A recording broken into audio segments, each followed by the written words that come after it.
Вутра хватла войбырине курза эдемына майбень ала элзыбына. Вăл савындарна, ингек-сингек дегдартна, ирексердень вуда вуд амана вуд ашшыбамышне, вуд ачисене мухтама, үгіде кертме, көлі сырман калама дивня. Вот.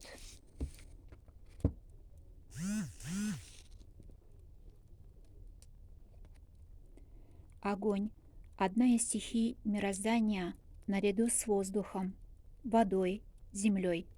Божество огня. Семейный персонаж, имеющий вуд ами, вуд ажа.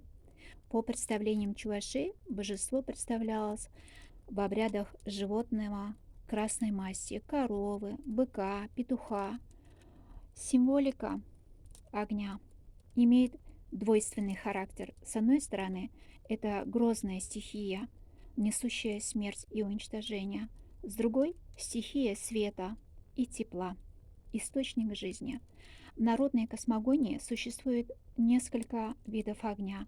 Небесный – молния, щижем, подземный – ад, тамок и земной – очаг, вуджах, которые соотносятся с основными уровнями мироздания.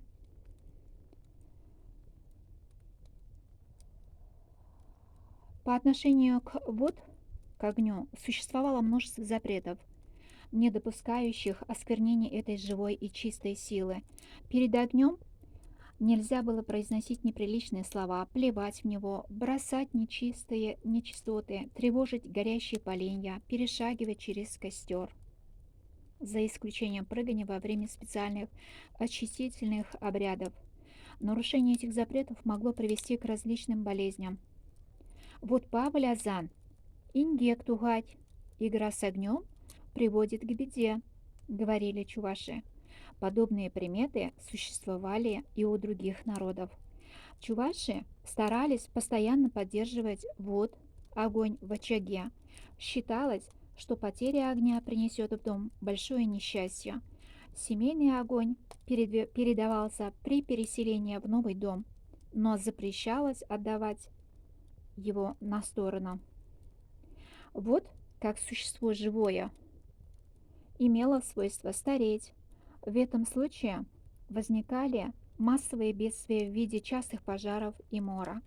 Поэтому каждые 3 года на 3-й день у чук добывался новый огонь. Шеневуд. Прежде в каждом доме тушился старый огонь. После приготовления жертвенной пищи, это мясо черного барана, каша, проводилось моление перед новым огнем.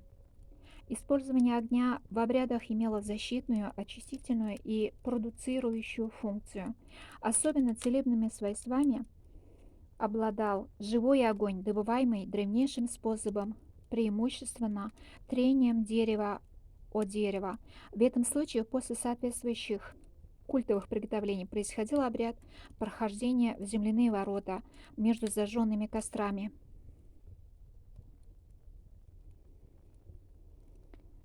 Сначала проходили сами люди, прогоняли скот через вод, переносили больных, чтобы очистить их от болезней и злых духов, причиняющих болезнь. Божеству вод, огню, приносилась жертва. Обрядовое действие происходило в доме, в кругу семьи, в зимнее время. Это его основной пищей считался кисель. Моление проводилось у горящей печи в коленопреклоненном положении. Жертвенная пища ставилась в глиняной чаше к устью печи. Вариантами угощения были каша, юсман, суп, горбушка хлеба, а также сваренные гусь и утка. У божества имеются мать и отец. Мать божества